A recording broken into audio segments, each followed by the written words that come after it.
Entonces, pues vamos con este cuarto capítulo, no, quinto capítulo ya de Cuñados de la Historia. ¿Quién no le iba a decir que no pensábamos pasar del primero y ya, y ya vamos por cinco? Y esto porque hemos visto que el seguimiento que hacéis del canal es muy bueno y que os interesan los contenidos que estamos subiendo, o sea que fenomenal.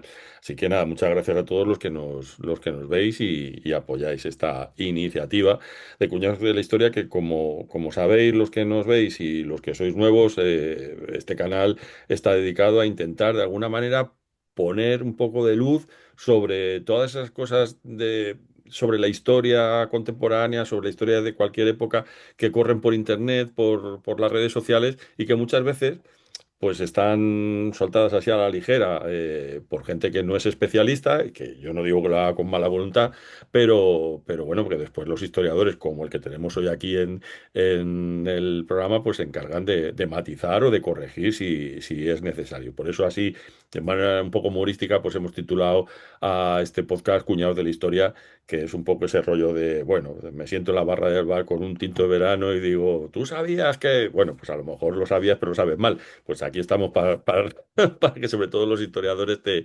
rectifiquen. Así que hoy tenemos a Yagoba Ya, Álvarez, no. historiador y profesor de historia. Muy buenas tardes, que hoy estamos grabando por las tardes. ¿Qué tal? ¿Cómo estás? Buenas tardes. Pues a gusto, es que agradecido por la invitación de Nada, volver. nada, ya sabes que eres de la familia Cuñaders, que es amplia y extensa. Y con Yagoba lo que vamos a hacer es hablar de un tema tan polémico y tan de actualidad como es la guerra civil y los bulos que hay sobre todo antes de la guerra civil, sobre la república. Porque bueno, al hilo de estas últimas acontecimientos que han ocurrido con la no presencia de escritores como Uclés en la jornada de voy a llamarle Don Arturo porque sus seguidores así lo llaman Don Arturo, pues yo también, Don Arturo. Entonces, Don Arturo Pérez Reverte, que para mí sigue siendo un enigma porque le llaman Don Arturo, pero bueno, señal de autoridad, perfecto, pues ahí nos quedamos. Pues ha vuelto a poner un poco de candelero, un poco el foco sobre este tema de la guerra civil, la equidistancia entre los dos bandos enfrentados.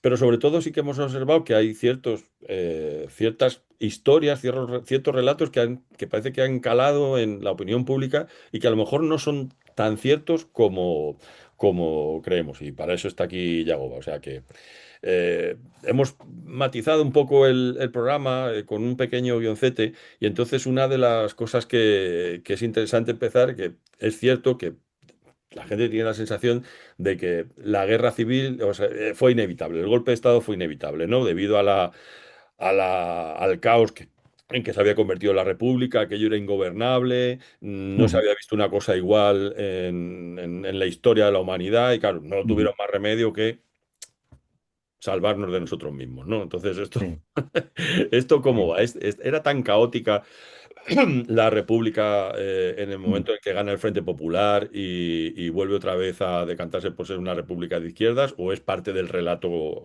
construido después?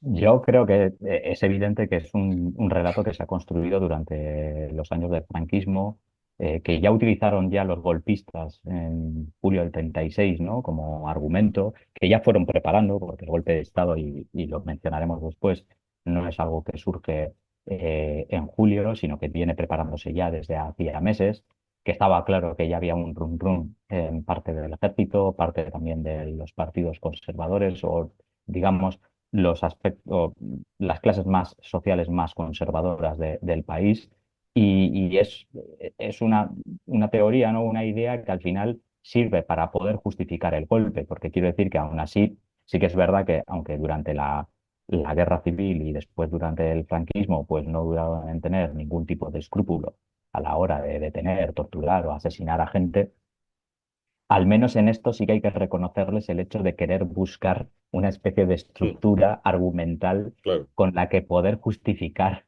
lo que después hicieron, ¿no? Y eso es así, ¿no? La realidad es que uno, si mira toda la Segunda República, pero tiene que contextualizarlo también en un contexto no solamente de España, digamos, de toda la península, sino europeo y también global en cuanto a cómo estaba el mapa político. se da cuenta de que efectivamente no, España no es singular en Europa o la situación de España no es algo paradigmático, sino que es algo que sucede también en otros países, ¿no?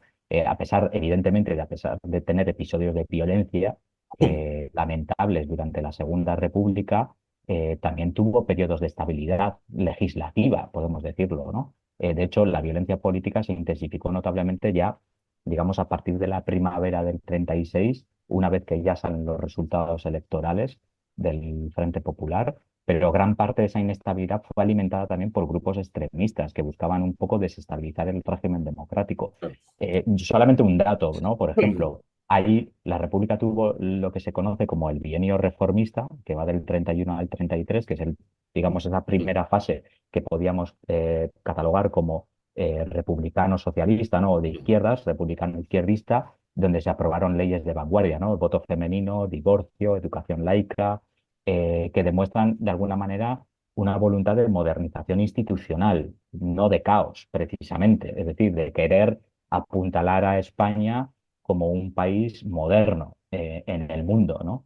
Y la República demostró ser un sistema democrático funcional porque permitió precisamente la alternancia en el poder, porque es que en el año 33 Claro, llega la entra la derecha, gana CEA. las Claro. elecciones y gobierna legítimamente. Quiero decir, ellos ganan las elecciones y durante 2 años, pues están, o año y pico, están gobernando. Es fundamental un poco también comparar lo que decía, comparar un poco la situación española con el contexto europeo de entreguerras, que eso también hay que contextualizarlo. Es decir, Europa vive un contexto en el que, digamos, las posiciones políticas se han polarizado mucho, ¿no? Una Unión Soviética ya que existe como tal, ya después de su revolución del 17, con unos países europeos también en los que para controlar todos esos ánimos revolucionarios, como por ejemplo el Bienio Rosso italiano o la Revolución también alemana, financian, digamos, los grandes potentados italianos o alemanes financian precisamente grupos de extrema derecha que controlen, ¿no? Que de alguna manera generen ese contrapeso. Y el mapa político europeo básicamente se concentra en esos lados, ¿no? En esa especie de nazismo-fascismo y luego también el comunismo soviético. Pero bueno, mientras tanto España intenta consolidar esa democracia. En ese contexto, en ese marco, intenta consolidar esa democracia y el resto de Europa, pues veía, pues, de alguna manera, se veía precisamente en todo lo contrario, una especie de colapso de las democracias, porque en Italia Mussolini llega en la década de los 20 y Adolf Hitler llega en el 33, ¿no? Pues vemos esa realidad. Entonces, la conflictividad social en España, sí, hay huelgas, obviamente, porque se aplican también reformas agrarias, después se echan para atrás Claro. normativas que se habían aprobado en el primer bienio, por ejemplo, cuando gobiernan las derechas, ¿no? Pero era similar al de los países como Francia o Alemania antes del ascenso de Hitler, en el caso alemán. O sea, no De hecho, había, no había una conflictividad social mayor o más no, virulenta. era exactamente la misma. De hecho, en Alemania y Austria, por ejemplo, en los años 20 y 30, los choques entre milicias de partidos, de diferentes partidos, como por ejemplo nazis o ultraderechistas, con socialdemócratas o comunistas, Ujú. pues era una realidad y dejaron también muertos en las calles de Berlín y Viena. Francia, por ejemplo, por poner otro ejemplo también, que es más cercano incluso, sufrió un intento de golpe de Estado fascista en febrero del 34, en el llamado los disturbios de febrero del 34, en el que diferentes manifestaciones antiparlamentarias que se organizaron en París por grupos de extrema derecha intentaron asaltar la Asamblea Nacional Francesa y se pudo controlar gracias a la policía en febrero del 34. Quiero decir, Fíjate. eso también, esas cosas también se suelen olvidar o igual no se tienen en cuenta. Mm. No, a mí una de las cosas que más me llama la atención y es algo que le intento contar a mi hija y a la gente que es de su edad y tal, porque ellos no pueden hacerse la idea de que lo que tú has dicho, ¿no? Que haya milicias armadas de partidos políticos. Claro, esa es una cosa que ahora en España contemporánea es impensable, pero es que entonces es algo que ocurría y estaba de alguna manera Ujú. normalizado, ¿no? Entonces, claro, con todas esas armas en la calle, era más probable, lógicamente, que hubiera disturbios. Y Claro, en el caso, por ejemplo, quiero decir, la violencia como tal, la violencia política como tal, que es lo que tú mencionabas ahora, en realidad era un fenómeno europeo derivado también un poco de la crisis del crack del 29. Es claro. decir, los países europeos entran en un colapso económico brutal en el que ya pues también, quiero decir, las familias, las personas pues poco tenían que perder ya. Es decir, los movimientos tanto de derecha como de izquierda, pues estaban así. En el caso de España incluso podríamos echar incluso la vista atrás, porque aquí también se les olvida, pero durante las primeras 2 décadas del siglo XX español había un pistolerismo bastante amplio y Sí. grande en las calles españolas, pistolerismo tal cual. Es Ujú. decir, bandas organizadas, armadas, que se mataban y había tiroteos y demás. O sea, que ahora igual eso no se recuerda, pero es Ya. una realidad. Sí, en los años 20 en Barcelona y en Vamos, Cataluña, sí, vamos, o sea, totalmente. estaba a la orden del día. Hay alguna serie española que lo recuerda, pero por eso te digo, Ujú.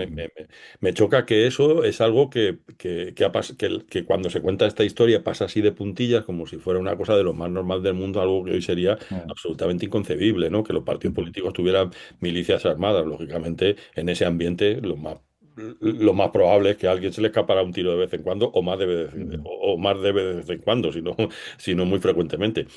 Sí, sí. Pero sí es cierto que que ese caos que nos han pintado, por lo que tú dices, no era tal, era el tiempo que les tocó vivir, ¿no? En aquella época y similar a lo que ocurría en el resto de los países Ujú. de Europa. Bueno, Strasser y los camisas pardas alemanes y que se peleaban con los comunistas estaban ahí en la calle a tiros todos los días, ¿no? Cambiaba un poco de bando uno.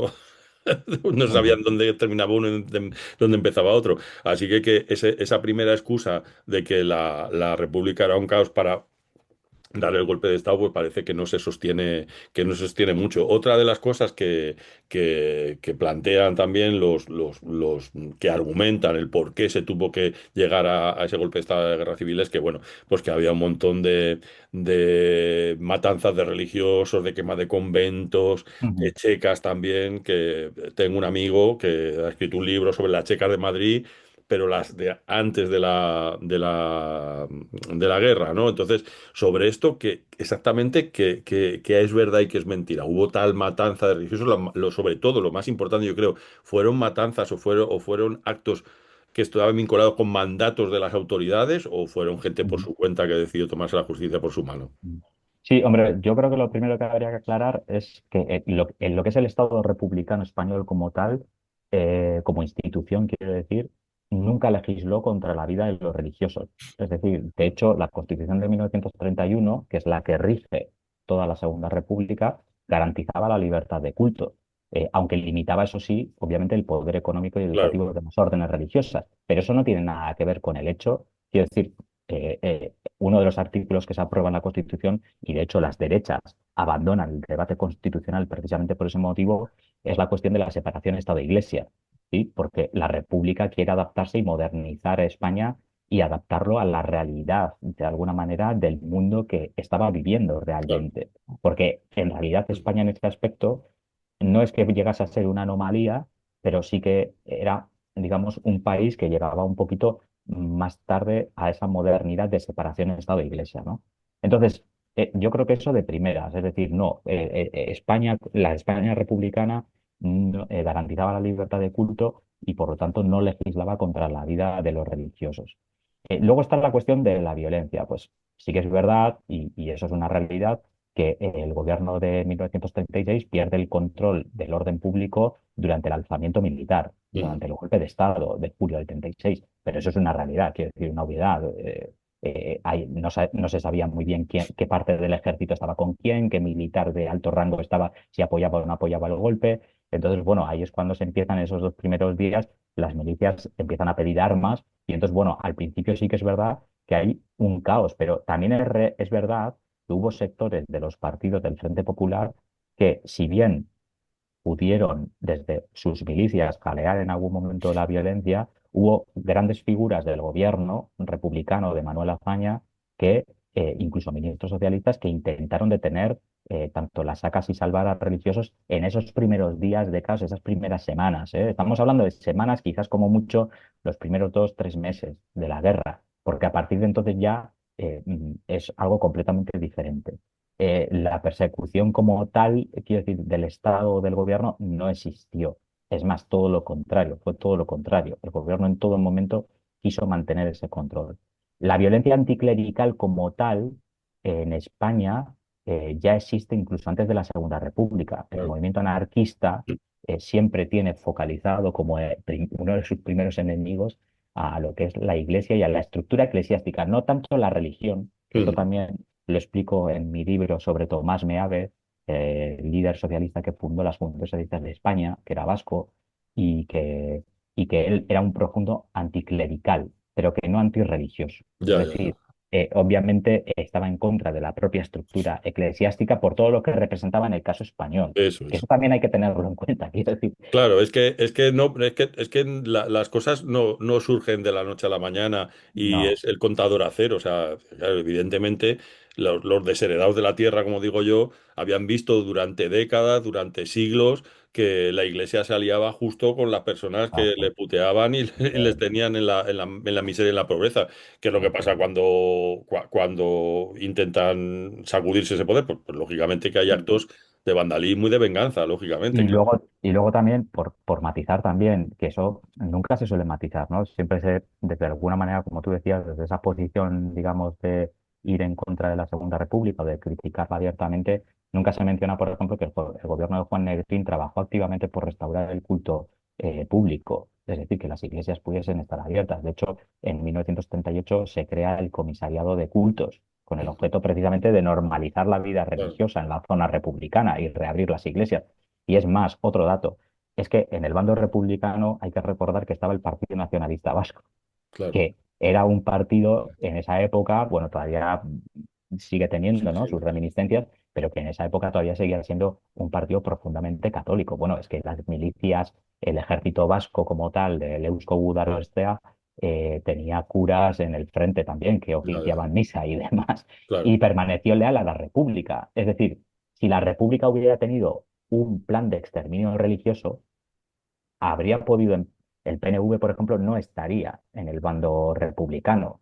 La diferencia fue que en el caso, por ejemplo, de Euskadi es que la diferencia entre Euskadi y el gobierno, digamos, de la República en esos primeros días de caso, en esas primeras semanas, es que no perdió el control del orden público y Ujú. demostró que obviamente el problema no era la ideología de la República, sino que en ese determinado momento hubo un colapso del orden estatal, pero ya está. Obviamente, como en cualquier situación de este tipo, es decir, cuando tú no te estás dando un golpe de Estado, pues al principio, quiero decir, pues tú no tienes por qué saber que te van a dar un golpe de Claro. Estado. Hombre, deberías saberlo porque Sí, deberías sí, tener sí. unos servicios secretos que te estuviesen informando adecuadamente. Pero bueno, en todo caso, quiero decir, no existía una persecución como tal. Que hubo quema de iglesias, por ejemplo, cuando llega el bienio reformista en esas primeras semanas de república o de primer gobierno, sí, eso es una realidad.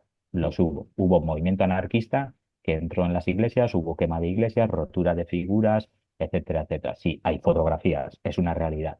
Pero eso no se sostiene en el tiempo. Ujú. Claro, hay una notable diferencia entre decir que hay momentos esporádicos en los que hay una situación de violencia, ¿vale?, contra la institución eclesiástica, y otra muy diferente de decir la Segunda República, todo el periodo de la Segunda República es así, porque no es Claro. verdad. Es que una cosa es la violencia institucional, promovida y Ujú, provocada y alentada por el gobierno, por las instituciones, y otra es los actos de, entre comillas, venganza o ujú, de grupos incontrolados que al proclamarse la República deciden tomarse la justicia por su mano. Pero eso venía ujú, también de ver a la Iglesia como el enemigo, como una ujú, institución que durante siglos había estado oprimiendo a la gente del ujú, campo, a los mineros, en fin, y colaboracionistas con los diferentes dictadores que habíamos tenido, ¿sabes? ujú. Sí. Y Eso claro, es. imagino que cuando dan el golpe de Estado, que ahí, claro, dices tú, es que los servicios secretos tenían que haber avisado, claro, que si los servicios secretos van con el enemigo, es difícil, ¿no? Hombre, Que avise, que claro. obviamente información había, pero bueno, pues la información al final algunas veces llega tarde, otras veces llega de otra manera. Sí, eso Sí, es. pero vamos, que lo que queda claro es que no fue una violencia institucionalizada o dirigida desde el poder, independientemente de que hubiera grupos No. Ujú, incontrolados que se tomaran la justicia por su mano.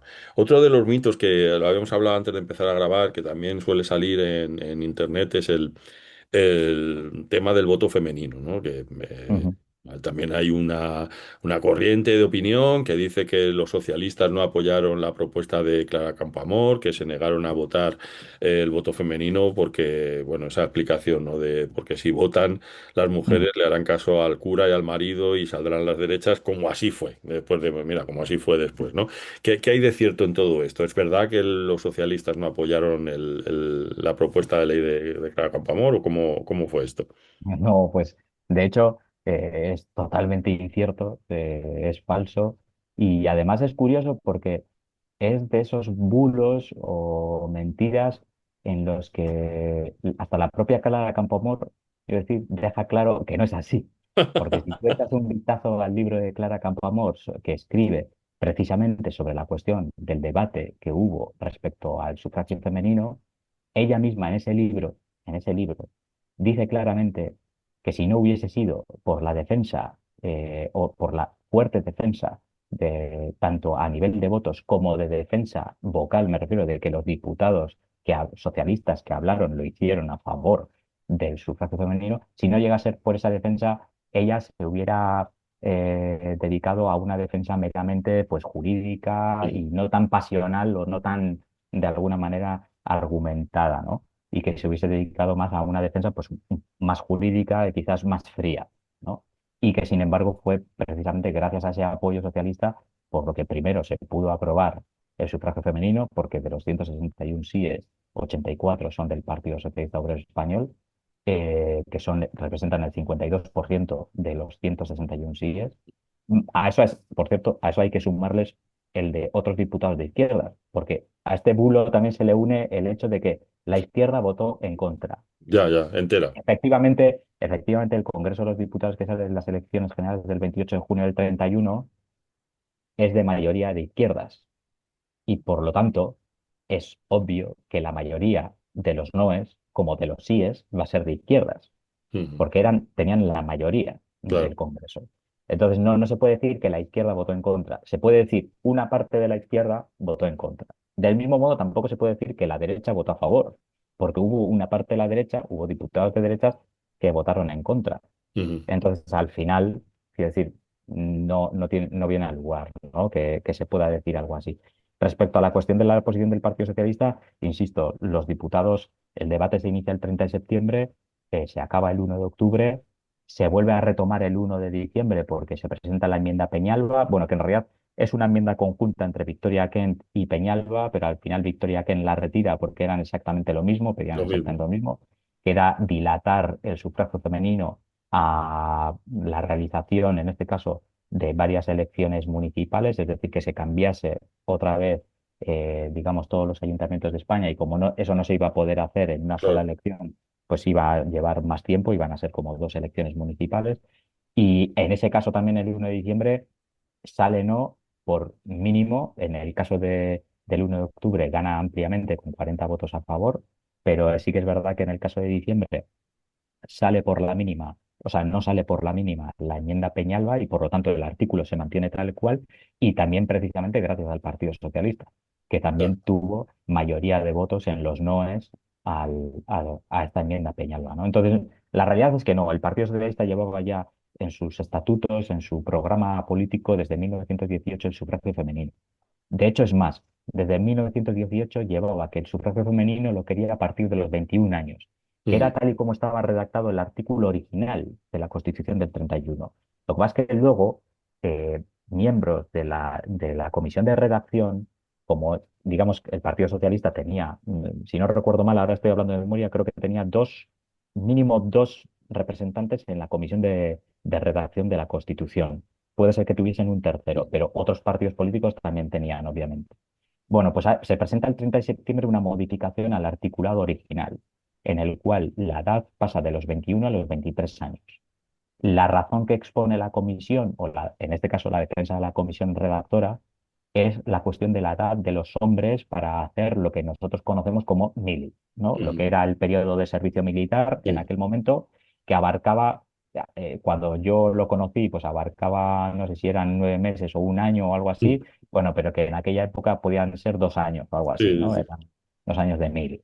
Y entonces pusieron como excusa que 21 años y se hacía el voto a partir de los 20, o sea, en los 21 años, ¿no? Les Claro, pillaba justo la mili había y que entonces, sumar los dos de Mili, eso claro. es. Los socialistas ese día, el 30 de septiembre, el portavoz socialista criticó este argumento porque era bastante endeble, porque decían, pero vamos a ver, pues qué más da que sean militares, digo, pues si está haciendo la mili puede ir a votar perfectamente, no hay Claro. ningún problema.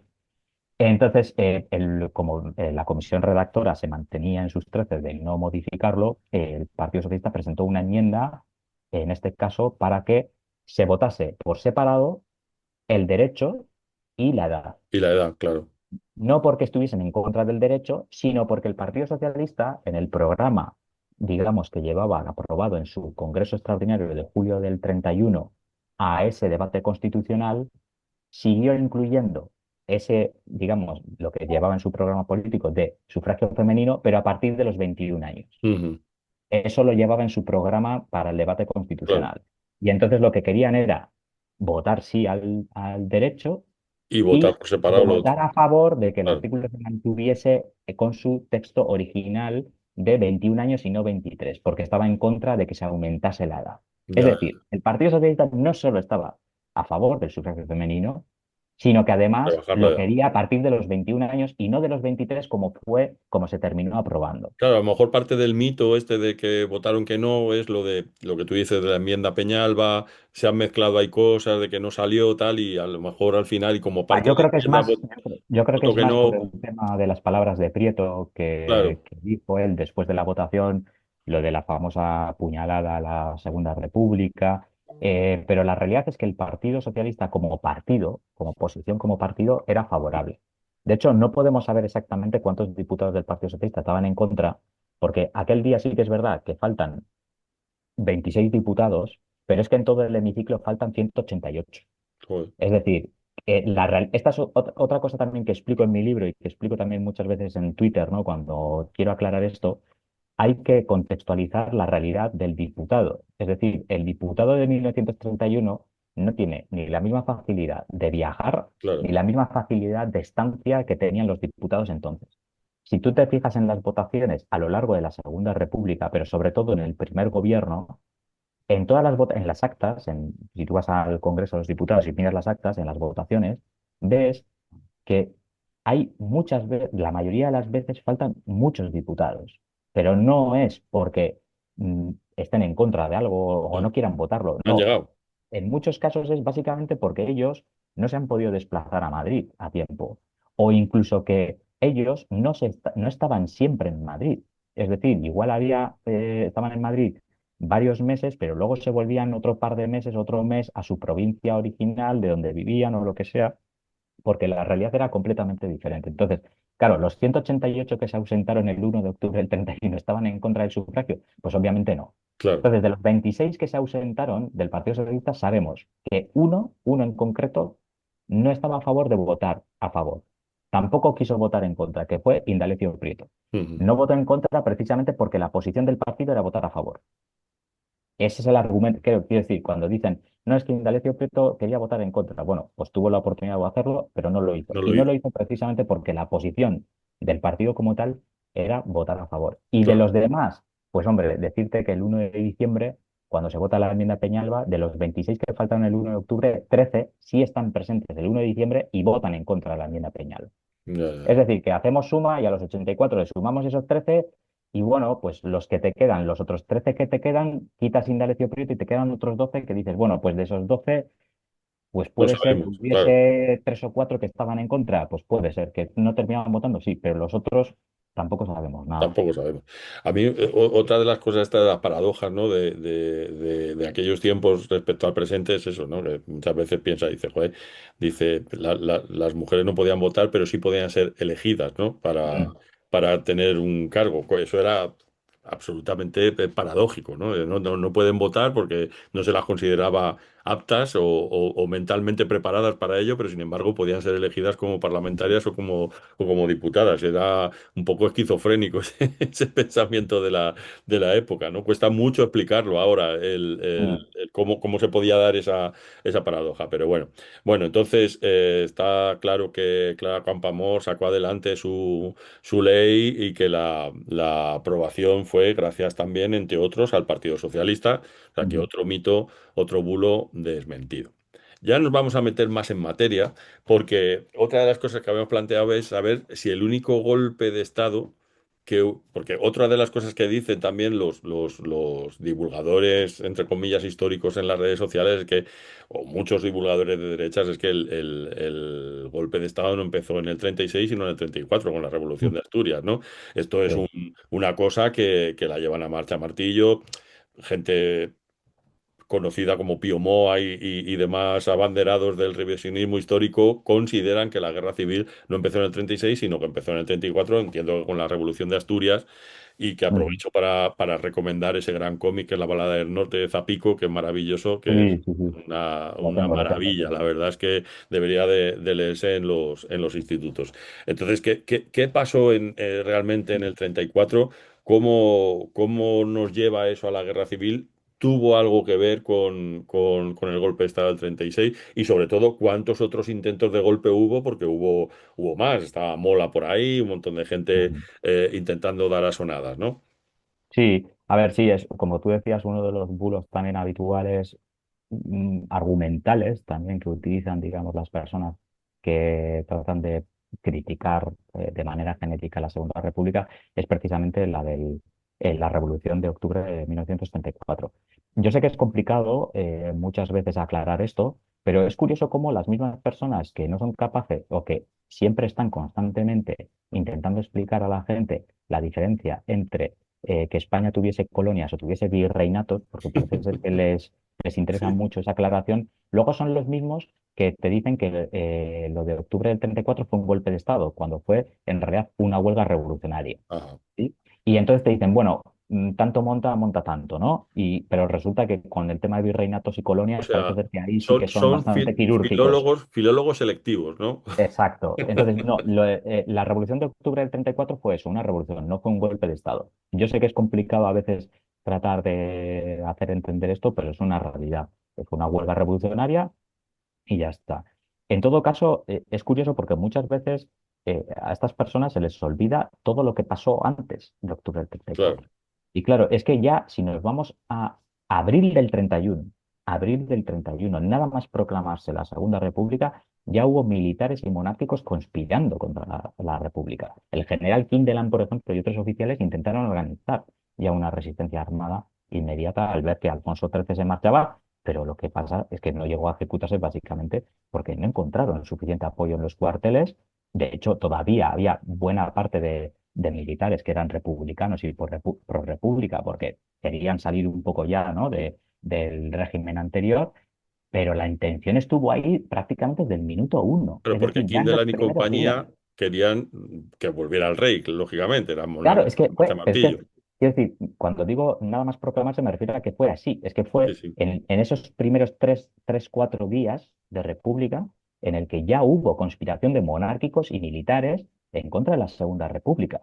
Luego tenemos la Sanjurjada de agosto del 32. Este sí que fue realmente como tal, quiero decir, lo de Kindelan y demás, pues es un intento de golpe de Estado, pero o conspiración no deja de ser eso porque no llegó a fraguarse nada más, porque más allá de una intención de unos pocos. Pero la Sanjurjada de agosto del 32 sí que podemos calificarlo ya como un golpe de Estado en toda su enjundia. Tenemos al líder que es el general Sanjurjo. Sanjurjo se levanta, en este caso en armas en Sevilla. Hubo un intento simultáneo también en Madrid.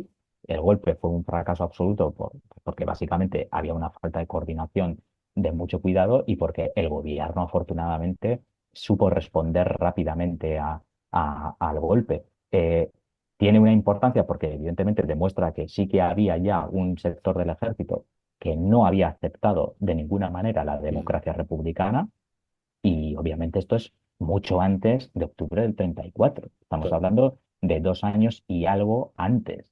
Es decir, que la existencia de la Sanjurjada en el 32 es la prueba ya irrefutable de que había sectores reaccionarios del ejército intentando derribar la democracia mucho antes de que hubiese una especie de amenaza bolchevique, que fue también otro de los argumentos, ¿no? También.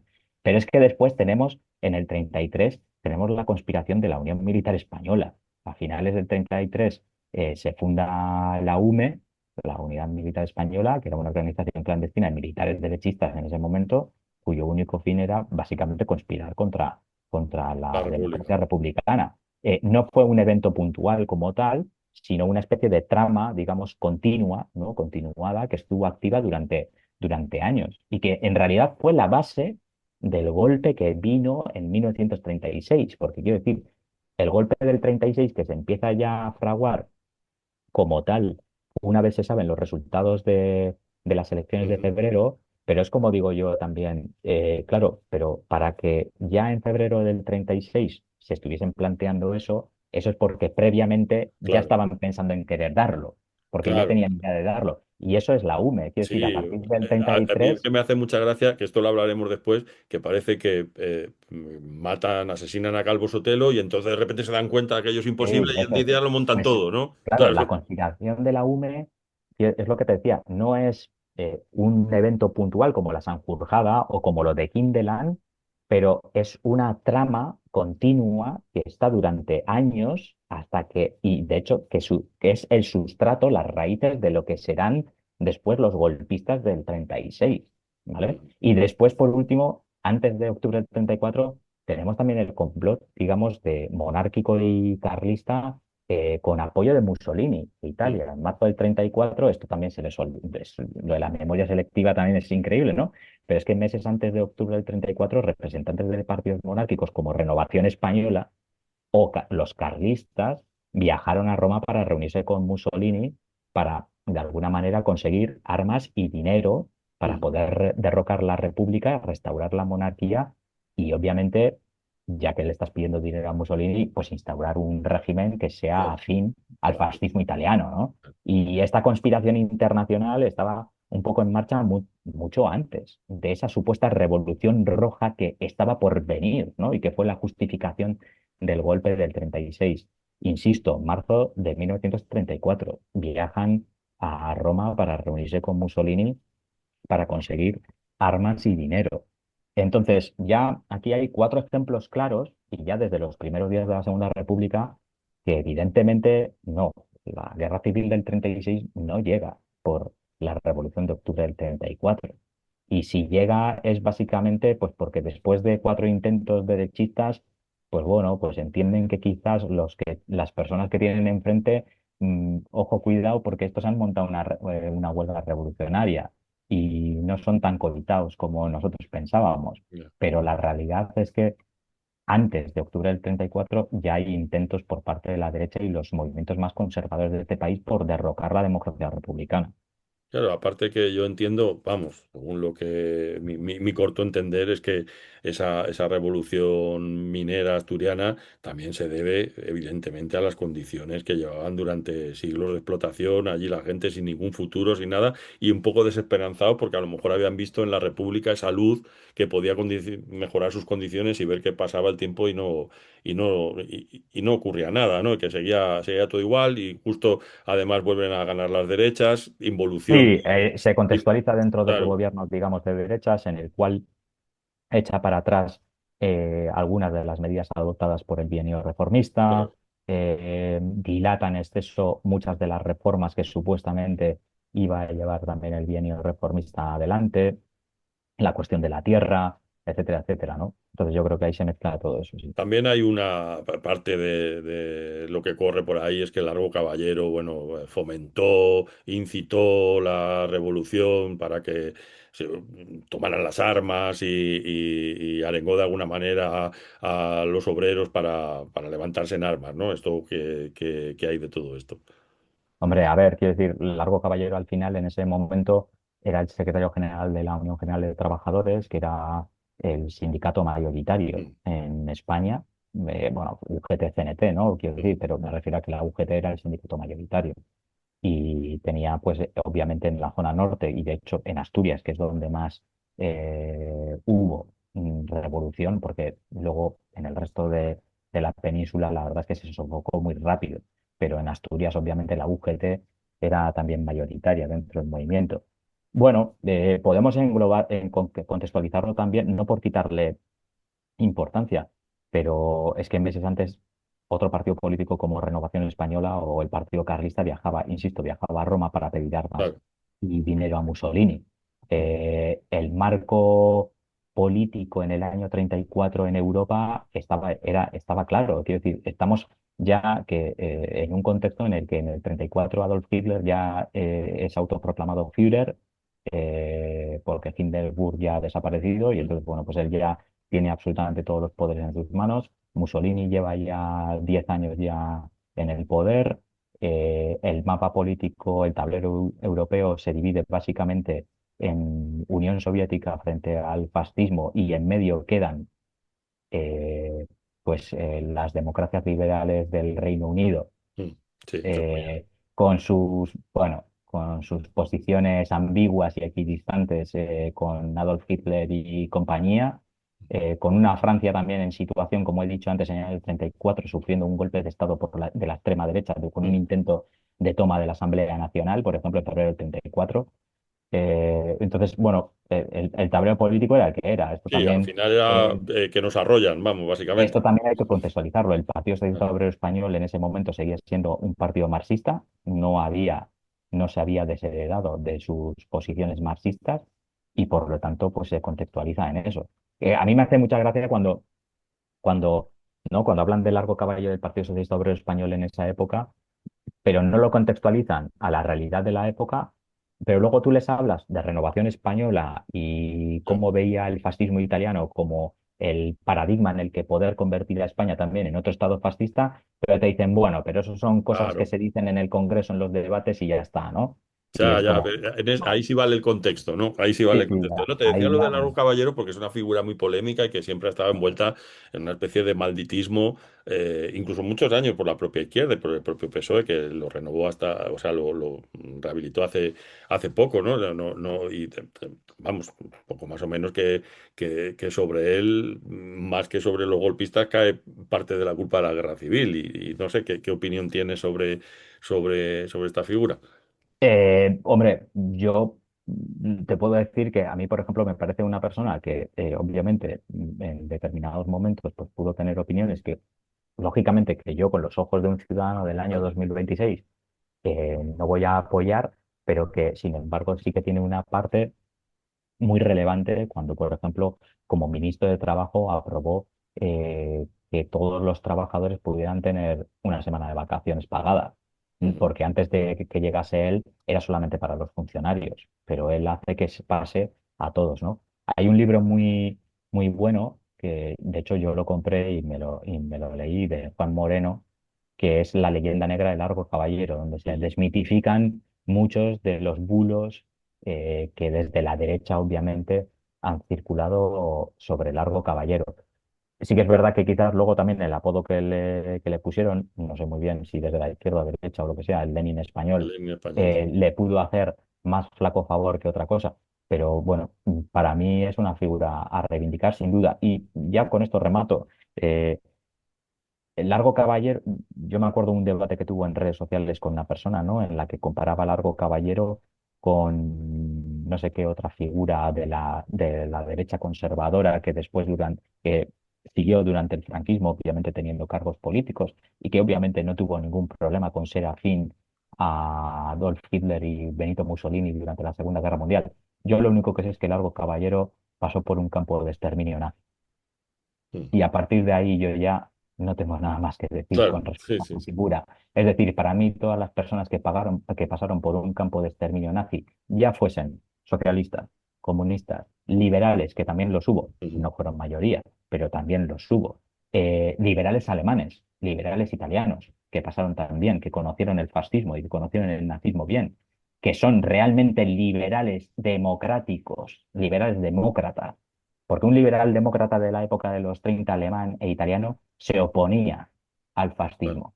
Y hay casos de liberales que además eran, quiero decir, católicos, cristianos. Sí, sí, católicos también que pasaron por esos campos. Me da exactamente igual la tendencia política que tuviese.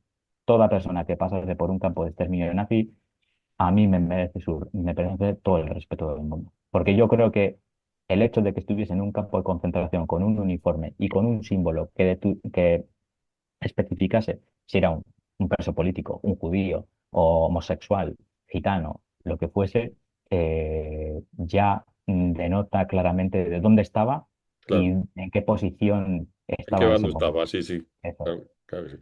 Pues hablando del Lenin español, otra de las cosas que también corre por ahí es que la República en realidad se había convertido en un satélite de la Unión Soviética, o sea que es. Ujú. todo estaba orientado para establecer una dictadura comunista, eh, laminando las Total, libertades, por sí. supuesto, y el Ujú. republicanismo, aparte de la famosa leyenda del oro de Moscú. Ujú. Entonces, qué hay de esto? Pero claro, sí es Este es cierto que el Partido Comunista después tuvo mucha importancia, pero entiendo que era lo poco organizado que quedaba, ¿no? Al final de la guerra. Este es uno de los bulos que también me resulta más gracioso, junto con el del sufragio femenino, porque es uno de los bulos que es que no tiene ningún sentido que lo digas, porque es que yo creo que si eres una persona adulta funcional, tienes que ser consciente de que te lo van a echar para atrás en el segundo uno. Es decir, esto de decir que España estaba a punto de convertirse en una dictadura soviética antes del 18 de julio y que por eso tuvieron que dar el golpe de Estado, es que no se sostiene por ningún lado. Es que, de hecho, en 1936 el PCE era una fuerza absolutamente minoritaria en el Minoritaria, claro. Parlamento, pero minoritaria. La influencia de la Unión Soviética crece después del inicio de la Guerra Civil, pero básicamente y principalmente porque fue el único país, junto con Claro. México, que Que vendía vendió armas. armas Claro. al bando republicano ante el pacto, digamos, de no intervención, Sí, que no, de no intervención no tenía nada de las democracias occidentales, fue la única potencia. Ya está. A partir de ahí es cuando realmente el Partido Comunista Español tiene o empieza a tener cierta relevancia en lo que es el mapa político español, porque en las elecciones de febrero del 36 el PC obtuvo solamente 17 diputados de 473. fíjate. Era una fuerza testimonial comparada con el PSOE o la izquierda republicana, absolutamente testimonial. La dependencia de la Unión Soviética, de hecho, fue una consecuencia de la guerra, no Claro. fue una causa. Es que al negarse Francia y Gran Bretaña a vender armas al gobierno legítimo, la República no tuvo más opción que acudir al mercado soviético para defenderse. Ya Ujú. está. Y ya Pero es está. que es que no hay más. Quiero decir, desde el 31 hasta el 36 no hubo ni un solo momento en el que la Segunda República Española se fuese a convertir en un satélite de la Unión Soviética. Pero es que yo me acuerdo alguna discusión que he tenido sobre esto que siempre termino diciendo, por favor, eh, sácame los documentos del Partido Comunista de España, de las reuniones o de los congresos o lo que sea, en los que, no sé, pero alguna prueba física en la que se demuestre que había contactos con el gobierno soviético para terminar convirtiendo la Segunda República Española en esto. ¿Qué es lo que hubiese pasado si el bando republicano hubiese ganado? Lo desconocemos. Es hacer historia ficción. Estalló en el 39 también la Segunda Guerra Mundial. Pues muy probablemente la Segunda República hubiese declarado la guerra a Claro. Adolf Hitler y a Benito Mussolini y bueno, pues la historia sería bastante diferente. Pero la realidad es que no es cierto, no se sostiene por ninguna parte que la República fuese un satélite de la Unión Soviética o que estuviese a punto de serlo.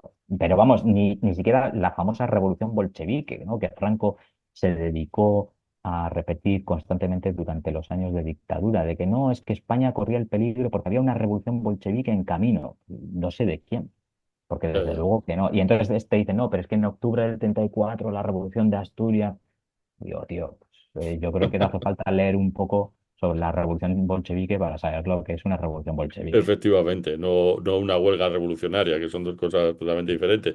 No, pero parece que esto es un mantra que se repite y que cala en la gente, ¿no? Parecía que en el año 36, o sea, España estaba a punto de caer en manos de comunistas con cuernos y rabos que venían aquí a imporar a sangre y Ujú. fuego su ley y su sistema, cuando realmente lo que tú dices, el Partido Comunista era un partido testimonial y después sí, a lo largo de la guerra, claro, cogió predominio e importancia por eso, porque el único bando que le vendía armas era la Unión Soviética. Lógicamente, eso conlleva también un peaje a pagar, claro, lógicamente. Y aparte que era un partido muy organizado, porque después aquí empezaron en el bando republicano a darse de hostias entre Sí, anarquistas, sí, sí, sí. comunistas. Bueno, eso es normal también, claro, porque algunos querían ganar la guerra y otros querían hacer la revolución. Y Bueno, eran las dos teorías, ¿no? En claro, el bando de la izquierda, que era pues ganar primero la guerra y hacer después la revolución, que era de alguna manera lo que vendía el Partido Comunista de España. Y estaba de alguna manera la otra tendencia comunista, que era lo que después pues, se conoce como Cuarta Internacional, ¿no? mm, Digamos, aquellos que venían un poco pues como la OCI, ¿no? Y demás, la escisión, ¿no? De la izquierda comunista que surge, André Unín y demás, y a nivel internacional, pues Trotsky mm, y otro tipo de sectores que planteaban que no era indivisible, que de hecho ganar la guerra era hacer la revolución y que por lo tanto lo que había que hacer era hacer la revolución, ¿no? Y y entonces, bueno, bueno, pues los eso choca, anarquistas pensaban lo mismo también, claro, eso es. lógicamente. Entonces eso choca y bueno, pues sucede, digamos, los sucesos de Barcelona, en este caso con el PUM y la CNT, pues contra el Partido Comunista y el gobierno, digamos, de la Segunda República.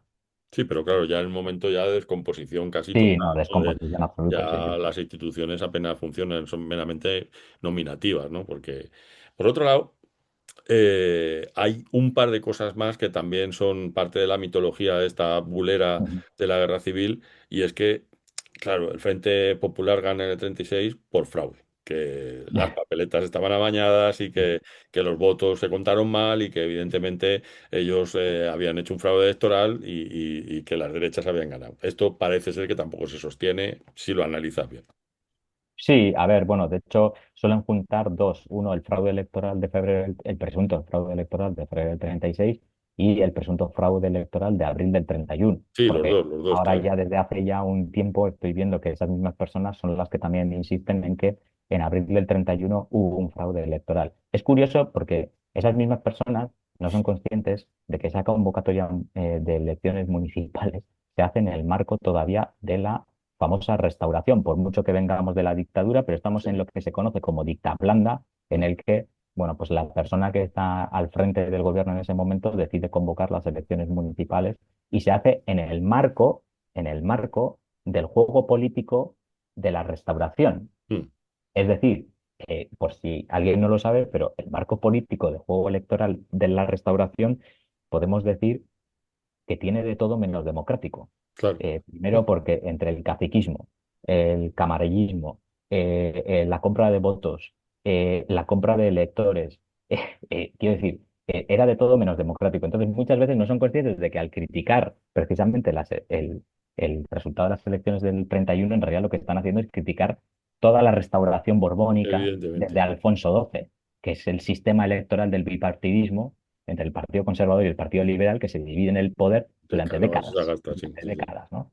Entonces, bueno, pues es curioso. En cuanto al fraude electoral del 36, sí que es verdad que es uno de los bulos, como tú decías, más persistentes de que el Frente Popular ganó las últimas elecciones pues a través de un pucherazo masivo, ¿no? Sin embargo, o sea, sí que es bien sabido que efectivamente hubo irregularidades localizadas. También te digo, eh, muchos historiadores ya lo han explicado, que son comunes a la época, Claro. ¿sí? De hecho, en el 31, en las elecciones generales del 31, hubo que hacer elecciones parciales en diferentes provincias precisamente por situaciones que hubo, pues yo qué sé, pues de que, yo qué sé, que el candidato al final se retiraba o no, o que se venía, bueno, que había diferentes situaciones. De hecho, Margarita Nelken no sale elegida en las elecciones de junio del 31 sale elegida en las elecciones parciales que hay a mediados de, no, el 4 de octubre, 3 días después de la votación del sufragio femenino. Entonces, sí hay irregularidades localizadas y la gestión de las actas en algunas provincias fue caótica, bueno, no sé cómo llamarlo, pero sí podemos decir caótica, pero los historiadores, digamos, en general, el grueso general, sí que coinciden que el resultado global no habría cambiado. Es decir, una Mm, cosa es que tú te encuentres un acta en una determinada provincia, en algún municipio, en el que pueda haber alguna situación, pero eso no va a variar, ya. digamos, el cómputo global. Claro, es que tú La imagínate cómo victoria de la sería izquierda. el Eso es. recuento en el año 36, como, madre Eso mía. también hay que tenerlo en cuenta, ¿no? Y luego, la victoria de la izquierda como tal, quiero decir, sí fue legítima, aunque el país obviamente estaba muy polarizado y de hecho tú miras el resultado electoral y ves que más o menos es muy similar, ¿no? Yo insisto, los estudios recientes que han analizado las actas de provincia por provincia insisten en que sí que pudo haber irregularidades puntuales en zonas muy concretas. mm, Hablo así de memoria, pero por ejemplo Cuenca de Granada, por ejemplo, me salen de memoria, insisto, pero estas no alteran el hecho de que el Frente Popular fue la coalición más votada. Mm, ¿Vale? El propio sistema electoral de la época, que premiaba las mayorías, por cierto, que eso también hay que decirlo, quiero decir que las derechas ganan en el 33 también porque se presentan unidas, claro, del mismo modo que la izquierda gana las elecciones del 36 porque se presentan unidas, mientras que las derechas se presentan por separado, que fue también lo que pasó en el 31. La conjunción republicano-socialista se presenta unida, gana de forma mayoritaria, las derechas que se presentan separadas claro, no ganan, pero porque es que, como digo, el sistema electoral de la época pues premiaba las mayorías. Y en el 36 sucede eso. Favoreció la victoria de escaños de la izquierda precisamente porque iban unidos en el conocido como Frente Popular, mientras que las derechas ya se habían disgregado, se habían claro. separado. ¿Sí? Y eso el sistema electoral lo penalizaba, claro. Claro, obviamente. Sí, sí, Claro. sí. Eso es. Evidentemente, el Frente Popular tiene más escaños precisamente por eso, porque se presentaba Mm, por cada circunscripción como una lista única, ¿no? eso es. Vaya, parece que eso me suena actual, ¿no? Sí, también. Me suena bastante actual. Sí, sí. Bueno, pues nada, el fraude electoral parece que también, check, fuera de la bulosfera. Y otro de los bulos también grandes y socorridos y al que también se recurre habitualmente fue lo que provocó definitivamente el pistoletazo que hizo que ya se levantaran en armas fue el asesinato de Calvo Sotelo, que hizo que la gente tomara conciencia de que aquello era insoportable y no tuvieron más remedio que alzarse en armas. Pero creo que esto no es así, además vino precedido por otras acciones violentas de otros grupos derechistas, ¿no? Sí, a ver, bueno, quiero decir, el asesinato de Calvo Sotelo se suele utilizar, bueno, yo creo que se utilizó también en la época un poco también como chispa, ¿no? Como Mm. de alguna manera para tratar de convencer a aquellos que todavía no habían terminado de convencer del todo para participar en el golpe de Causa Estado. belli, ¿no? Claro, Sí, bueno, yo creo que sí, que fue algo así más, ¿no? Una carta que jugaron en ese momento que les vino muy bien para poder jugar con aquellos más indecisos que todavía, militares o no, que todavía no se habían terminado de decidir. Pero la realidad es que el golpe de Estado, liderado por Mola, porque lo lidera Mola, con la idea de después poner a Sanjurjo, bueno, la verdad es que a Franco tuvo... le llovió la suerte por todos los sitios, porque Sanjurjo, ahora hablaremos de eso, Sanjurjo porque ese tema muere me en un interesa. accidente aéreo nada más empezar el golpe de Estado. Molal termina muriendo también. Primo de Rivera es ejecutado también, que era de alguna manera esa gran promesa joven fascista, ¿no? Del fascismo español, ¿no? Y entonces, claro, ahí Franco queda casi, casi como, pues por descarte, porque Queipo de Llano no, porque pues bueno, pues tenía lo suyo, Porque era otros muy no porque bruto, eran vamos, demasiado básicamente. mayores, otros no porque eran demasiado republicanos, es decir, que eran personas que a pesar de dar el golpe de Estado, ellos sí eran republicanos, y no, solo que no eran favorables a esta república, entonces fue un poco más descarte que otra cosa, pero quiero decir que ese golpe de Estado ya se viene fraguando ya desde el momento en el que hay un resultado en febrero del 36. Insisto, que previamente ya tiene su sustrato, ese sustrato de la UME que va calando poco a poco, que se van planteando y que van de alguna manera forjando ya esa idea de golpe de Estado, ¿no? De hecho, en concreto, básicamente, como digo, desde que existe ya el resultado, pues Mola se pone con ello. El asesinato de Calvo Sotelo, que por cierto es una represalia por el asesinato previo del teniente republicano Castillo, Castillo, que sí. era además también socialista, que también era la persona que entrenaba a las milicias de las juventudes socialistas. De hecho, Calvo Sotelo no era la persona que querían asesinar en un principio como represalia de ese asesinato previo del día antes del teniente Castillo.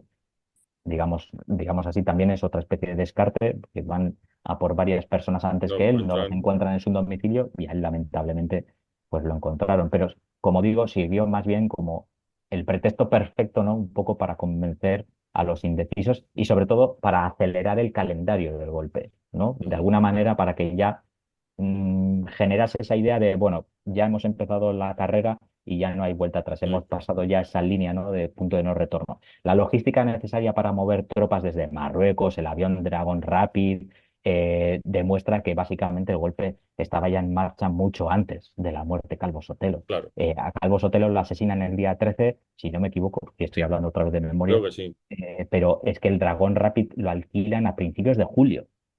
Es decir, que todo ese proceso ya viene antes, ¿no? claro, El asesinato fue, pues eso, pues la justificación un poco moral de los conspiradores, ¿no? Especialmente Mola, que utilizaron para movilizar a los sectores pues, más católicos y más indecisos del ejército, que ujú, todavía no lo tenían claro. Pero, insisto, si es que el hecho del avión, del Dragón Rápido, el hecho de que toda la logística para el traslado de las tropas de Marruecos eso ya estaba gestionado, ya no. ujú. Lo que pasa es que es lo que te digo, sirvió un poco como catalizador de alguna manera y para que fuese ya como pues un poco el pretexto para convencer a toda esa A gente los indecisa. indecisos, ¿no? Pero, Mm. bueno, y ahora como decían en The Wire, vamos a seguir el resto del dinero, ¿no? Vamos a seguir la Sí. pasta. Eh, ¿quién financia esto? Es cierto que los alfonsinos que habían conseguido financiación por parte de los fascistas italianos, hay apoyo de Alemania. ¿Quién pone la pasta para empezar toda esta historia? Hombre, a ver, hay diferentes, como tú decías, ¿no? Pues desde el mundo monárquico, digamos, desde lo que son los monárquicos españoles, Alfonso XIII, pues bueno, pues ayuda con lo suyo, ¿no? Recordemos que Alfonso XIII además en ese momento está en Roma, entonces, bueno, pues ahí también sirve en nexo en unión con el dinero de Mussolini. Obviamente Alemania también pone su parte, la Alemania del Tercer Reich pone su parte, pero luego también no podemos olvidar a los grandes potentados españoles. Quiero decir que esto también, quiero decir, no es una cosa extranjera, no es que de repente desde el extranjero invierten dinero para dar un golpe de Estado en España, que también, Mm. sino que dentro de España también había diferentes figuras prominentes de mucho dinero que obviamente invirtieron. Por poner un ejemplo y recuperando un poco el tema del Dragon Rapid, tenemos a Juan March, Eso ¿no? te iba a decir. El pirata del Mediterráneo. Pues bueno, pues o el último pirata, ¿no? Mm. Que quedaba, ¿no? Que lo definieron así desde el bando republicano. Pues Juan March financió inicialmente el alquiler del avión y consiguió créditos claro, esto también es importante porque estos mismos potentados que financiaron el golpe de Estado, potentados españoles que financiaron el golpe de Estado, también se encargaban de buscar apoyo económico en el extranjero, Claro. ¿sí? Porque ellos al final tenían los contactos financieros, ¿vale? Para comprar armas o económicamente o alimentariamente, es decir, para comprar alimentos, ¿no? Y demás. Entonces, obviamente, aparte de los créditos extranjeros de países, estados como la Alemania nazi, la Italia fascista, incluso si me apuras también la Portugal, ¿no? Pues de Salazar, que Total. apoyó lógicamente también a- al golpe militar, pues obviamente tenemos a los grandes potentados españoles que conservadores que lógicamente pues apoyaron el golpe, porque esto también hay que decirlo claramente, la burguesía española como tal, la alta burguesía, no estamos hablando del carnicero, ni el kiosquero, ni el pescadero que vendía, no, ni el zapatero, no, la alta burguesía española eh, lógicamente era favorable al golpe de Estado. Esto es así, Sí, es no que creo que nadie. a veces olvidamos esto, ¿no? Y simplemente vemos ese golpe de Estado, ese enfrentamiento como una cuestión ideológica, casi de piel, ¿no? Es decir, mira, es que Ujú. va en contra de mis ideales cuando yo creo que hay un 70% de motivación económica detrás en el que, claro, si tú de repente sigues teniendo un gobierno republicano de izquierda, lógicamente te van a tocar el bolsillo. Y amigo, eso es, eso es peor que te toquen Sí. los ideales. Hombre, sí que tenemos que tener claro que sin el apoyo tanto militar como económico de la Claro, Alemania nazi, de la Italia fascista o de la Portugal de Salazar, el bando golpista lo hubiese tenido bastante complicado. Es decir, ahí ya sí que sí, no. El- Insisto, sería hacer historia ficción, ¿eh? No me gusta mucho. pero sí que es verdad que el hecho de esa ausencia le hubiese complicado mucho las cosas al bando golpista, pero está ahí, ¿no? Y el dinero interior, como decía, de la gran burguesía española, que apoyó también financieramente No, el pero golpe. me refería a que en el caldo de cultivo primigenio, más allá también de las motivaciones ideológicas, estaba también, evidentemente, las motivaciones económicas. Quiero decir, Sí, sin no duda, estaba claro, por supuesto. imbringado, no solamente eran seres que por fanatismo e ideología actuaban así, sino que lo que No, no, también a había un ver, es interés evidente que ahí se económico. escondía también una cuestión económica, básicamente por cuestiones, por ejemplo, ahora que, por ejemplo, a mis alumnos de cuarto de la ESO les estoy explicando la historia del fascismo y el nazismo alemán y de cómo esas grandes fortunas italianas también financian, por ejemplo, los movimientos de extrema derecha y en concreto el Partido Nacional Fascista.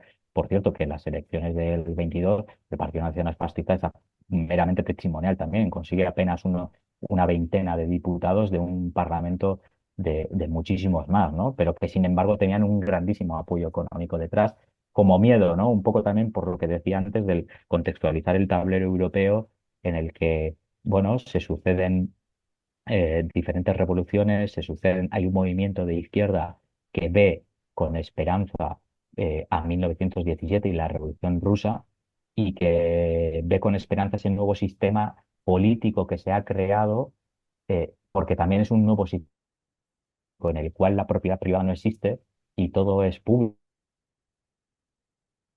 en el Estado. Y obviamente, pues los grandes potentados de Italia o de Alemania veían con miedo el hecho de que en su propio país pudiera pasar lo mismo y, bueno, pues que sus empresas se nacionalizasen o que sus tierras se nacionalizasen, ¿no? Entonces, bueno, pues obviamente estaba ahí, claro, había una intención económica. Y porque aparte, estos movimientos, el fascismo italiano, el nazismo alemán y el español, por así decirlo, mantuvieron la propiedad privada. No, Por sí, supuesto. bueno, todo estaba enfocado al interés del Estado, pero Sí, sí, mantuvieron la propiedad privada. Lo digo porque aquí un poco también al hilo de otro gran bulo, ¿no? Lo de que el socialismo y el nazismo es lo mismo porque el partido nazi se llamaba sí, nacionalsocialista. sí, sí, Ya, sí, claro, pero un factor clave de Adolf Hitler era que no quitó la propiedad privada. Sí, sí, claro, lo claro. supeditó lo supeditó todo al Estado, a la raza y a todo lo que tú quieras, pero el gran propietario alemán siguió siendo gran propietario con él y Efectivamente. de hecho tuvo un gran negocio con él gracias precisamente a los campos de exterminio, por ejemplo, ¿no? Entonces, Claro. bueno. Lógicamente. Otro de las cosas también que corre por internet es, a mí hay dos temas que me fascinan. Uno es que lo has explicado antes muy bien, cómo demonios llega Franco, que no estaba ni se le esperaba, a ser el líder del alzamiento, por descarte, como tú has dicho, ¿no? Porque Ujú, va muriendo Sanjurjo, Mola, entonces al final queda él que no es ni una cosa ni otra, ¿no? Que realmente era un poco enigma, ¿no? No dejaba muy clara cuáles eran ujú. no sus intenciones, pero sí sus adscripciones, ¿no? Porque al final Franco tenía ideología ninguna, ¿sabes? Era militar y punto, ¿no? Quizá monárquico, pero tampoco es que al rey, al rey y a su hijo les tratara excesivamente bien, ¿no? Sí, a ver, sí que es verdad que Mola muere después ya de que Franco es nombrado general de todos los ejércitos, porque eso sucede apenas poco después de iniciarse la contienda, ¿no? De la guerra civil. Pero sí que es verdad que quien estaba llamado en un principio a liderar el Estado era Sanjurjo. Es decir, ya lo lideró en el 32 y por lo tanto, pues por todos aquellos aspectos que dentro del ejército se tenían en cuenta en esa época, años de servicio, categoría militar y demás, pues lógicamente era el que estaba llamado. Fallece en un accidente aéreo, bueno, yo creo que es bastante conocido, ¿no? El avión despega, parece ser que llevaba más peso de lo habitual porque se dedicó a cargar el avioncito, porque digo avioncito no por nada, sino porque en realidad era un avión pequeño, no Sí, era que ahora dices avión y piensas en un avión grande, ¿no? De claro. 250 pasajeros, no, no, era un avioncito pequeño. Bueno, a Mola se le puso a tener que meter todos sus baúles con medallas y demás, y que aquello pesaba más que ni sé, y claro, cuando levantó vuelo, aquello Pues, ya no tiraba y se estrelló. Y Mola muere después, muere en junio del 37, o sea, quiere decir, Mola muere ya un año ya, prácticamente un año casi después de que Franco es nombrado caudillo de todos los ejércitos, o sea, generalísimo de todos los ejércitos. Pero aún así, quiero decir, Franco termina siendo el que lidera un poco descarte de, como he dicho antes, de si es más de tendencia republicana que no, porque Mola al claro. final, quiero decir, tenía lo suyo, pero Mola lo que es monárquico, monárquico, tampoco es que Mm, fuese muy monárquico, pero como él también había otros. Otros pues por edad también quedan descartados.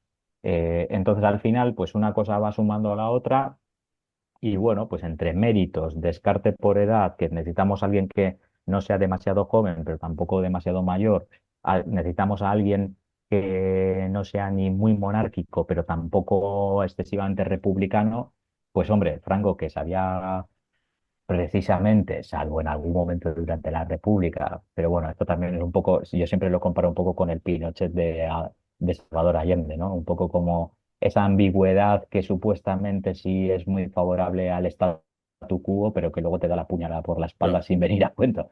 Pues Franco era un poco así. De hecho, es más, Franco se suma al golpe de Estado. tarde. No digo, bueno, yo no diría tampoco tarde, pero sí que se suma, quiero decir, no es un golpista de primera hora de ese Ujú, golpe de Estado. Es decir, le tratan de cometer, pero básicamente porque Franco durante toda la Segunda República sabe jugar a la ambigüedad y a la equidistancia, muy implicado con unos y otros para mantenerse, ¿no? En mm, eso, ¿no? Entonces, bueno, sí que llega ahí por un poco de descarte. Le viene genial porque a pesar de que le nombran general de todos los ejércitos para la contienda, se supone que solo para la guerra civil, aunque luego, cuando abre mandato es solamente para el periodo de guerra y luego ya se vería, mm, luego ya hacen una especie de triquiñuela y modificación, pero le viene de perlas que Mola la palme en el claro, 37 y le viene de perlas que ejecuten a Primo de Rivera, porque Primo de Rivera sí representaba un poco esa especie de futuro idealizado del fascismo europeo, ¿no? Porque él era una persona joven, era, quiero decir, intelectualmente muy instruida, ujú, llevaba consigo un apellido de rancio abolengo mm, ya dentro de la estructura militar también, aunque él no lo fuese, pero me refiero a que, mm, bueno, al sí, final también pertenecía a una familia conocida y que tenía mucho apoyo o que tenía un fuerte apoyo en un grupo que también, que era Falange Española, que también a testimonial, nivel claro. social tampoco era excesivamente Sí, alto, pero que bueno, pero que sí que podía tener de alguna manera un futuro, ¿no?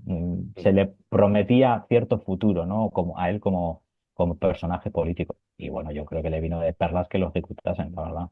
sí, sí, sí, vamos, de hecho, tampoco parece que hicieran mucho esfuerzo por liberarle, ¿no? O por...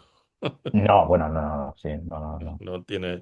Sí, la figura de José Antonio también causa mucho debate y la importancia de Falange, en tanto en cuanto instrumentalización por parte del franquismo No, de hecho, José Antonio y Falange tampoco son, en este golpe de Estado, digamos, de julio del 36, no son tampoco golpistas de primera hora. De hecho, tienen claro, ahí un debate, hay buena parte de las personas que están dirigiendo el golpe de Estado que no los quieren ni en pintura, que no los claro. quieren ni ver. Y viceversa, también el falangismo hay ciertos sectores de los golpistas que tampoco se puede. Es que, de hecho, es que el conjunto de los golpistas es una compota de Mm, frutas diferentes, porque entre ellos mismos muchos no se ven. ¿Qué es lo que pasa? Que tienen un enemigo común, común claro. que amalgama todas esas diferencias, pero Mm, carlistas y falangistas, pues bueno, que tampoco nada que eran ver, nada que nada, ver, nada que absolutamente ver. nada que ver. Y parte del ejército, pues no podía ver a los falangistas, parte del ejército tampoco podía ver a los carlistas y viceversa. Mm. Entonces, bueno, pues que, pero bueno. Bueno, al final, al final le salió la mermelada. No, Bueno, luego, como final para esto, encontraron el enemigo común y cuando se decidieron del enemigo, luego estuvieron también entre ellos a tortas, porque sí, luego sí, sí. cuando mundial, que todavía tienen el enemigo común del comunismo, cuando acaba la Segunda Guerra Mundial, ya están a tortas entre carlistas falangistas, entre los falangistas y el régimen católico del franquismo, en Bueno, fin, quiero decir. yo soy amigo de Antonio Edilla, nieto de uno de los fundadores de la Falange de Edilla, que fue inmediatamente represaliado en cuanto abrió los ojos y dijo, pero bueno. Esto no es lo que nos Sí, habían prometido. quiero decir, es que el falangismo como tal pertenecía a una revolución, obviamente, Sí, de fascista, muy similar al a la fascismo italiana. italiano, ¿no? Muy embuido en ese fascismo italiano, pero que obviamente, lógicamente, no tenía nada que ver con la visión de Franco, que tenía Claro. Franco de lo que tenía que ser España o cómo tenía que ser la política en España. Y bueno, y los carlistas también otro tanto, quiero decir, los carlistas también estaban también a otra cosa muy completamente diferente. Pero lo que es acojonante es cómo logra darle la vuelta a esas dos cosas y convertir a la Falange en el partido eh, hegemónico, aunque lo vacía de contenido, y a los carlistas también. Es increíble Bueno, cómo hace eso. hay, como digo, hay tortas y también hay una serie de purgas y limpieza también que Claro. hay. Y eso también sucede. Sí, sí, claro, si te matas a los dirigentes que te pueden hacer, que te pueden llevar la Bueno, contraria, es mucho más fácil, ¿no? Pero unos cuantos dirigentes falangistas chuparon cárcel, durante el franquismo. sí, sí. En esos primeros años de esto, estuvieron en la cárcel también. Claro, te digo, Edilla y compañía. Pero que a lo que voy es que el tipo, o sea, no sé si lo pensaba él o tenía alguien que le aconsejaba, pero que fue, vamos a llamar, listo en el sentido de pillo, de aprovechado, Ujú. de decir, bueno, es que esto es lo que, estas dos ideologías, estos dos pensamientos políticos, voy a ser, yo que no tengo ninguno, voy a sustentarme en ello para darle algún tipo de armazón a todo esto, porque realmente Franco yo creo que no tenía más allá de ser No, de hecho, militarón y conservador y tal, no tenía tampoco mucha... no, yo creo que Franco sí que es verdad que supo parasitar bien un poco Eso todos es. esos movimientos, ¿no? Hacer suyo y convertirse, de hecho, pues eso. Pues él llevaba yo me acuerdo de las típicas fotos de Franco que llevaba debajo del uniforme la camisa azul, Sí, con los cuellos salidos y con la chapela roja, con la sí, boina sí, roja sí. carlista, quiero Sí, decir, sí, ¿no? ahí sí que es una compota, pero buena, ¿eh? ¿Sabes? Sí, sí, sí, Bueno, guay. Oye, y había otro tema que por ir cerrando, está también muy de moda, que es el tema sí. este pues eso, la famosa controversia entre el escritor David Uclés, el haber Sí. ido o no haber Ujú, ido al encuentro este de Don ujú, Arturo, Pérez Reverte, y ese lema de la guerra que perdimos todos. Yo creo que, esto es opinión, ¿eh? Yo creo que hay una especie de intención. A ver, aquí hay mucha gente que se cree Chávez Nogales, ¿sabes? Esa es mi, sí, sí. mi opinión, ¿no? Hay mucha gente que de repente descubre a Chávez Nogales y dice, ah, mira, la tercera España, ¿no? Ni con unos ni con Sí, otros, ya. cosa que, bueno, también es entender poco a Chávez Nogales. Claro, porque él, desde luego, no era comunista, pero lo que no era, o sea, era republicano, republicano liberal, como decíamos antes y tal. Ujú, Eh, sí. claro, otra cosa es que él le espantaran los horrores de los dos bandos, lógicamente, que los hubo, por supuesto, ¿sabes? Pero que yo creo el que reclama esa tercera España es que no la ha entendido bien o no la ha leído bien. Entonces creo que hay mucha gente que trata de seguir esa línea también un poco bulera inventada de la tercera España de Chávez Nogales, que es como, Dios mío, Ujú, ¿dónde vamos? ¿Qué problema hubo con unos y con otros? Joder, yo creo que eso es algo también que raya un poco, así entre comillas, el bulo, ¿no? Porque realmente no creo que esa tercera España existiese, ¿sabes? No creo que hubiera un pensamiento de decir, ay, madre mía, qué ujú. brutos son. O sea, entiéndeme lo que te quiero decir, que es Sí, algo sí. que es desde el presentismo, desde el momento de ahora en el que estamos intentando Mm, encontrar ese hueco para que como dar cabida a cierta gente medio moderada que dice, bueno, es que tanto ujú, hubo crímenes en un lado como hubo crímenes en otro y por lo ujú. tanto eran todos iguales. Hombre, pues eso no puede ser desde el punto de vista, para empezar, de que hubo un golpe de Estado contra un gobierno legítimo salido en las urnas. A partir de ahí ya todo lo que pase deslegitima a parte del bando. Vamos, en mi opinión. Sí, sí, es lo que tú decías, ¿no? Un poco como, bueno, en los dos bandos se cometieron, y pues sí, durante la guerra civil obviamente los dos bandos se cometieron atrocidades y se cometieron o se hicieron cosas que obviamente nosotros desde nuestros ojos pues no Por concebimos, supuesto. eso está claro.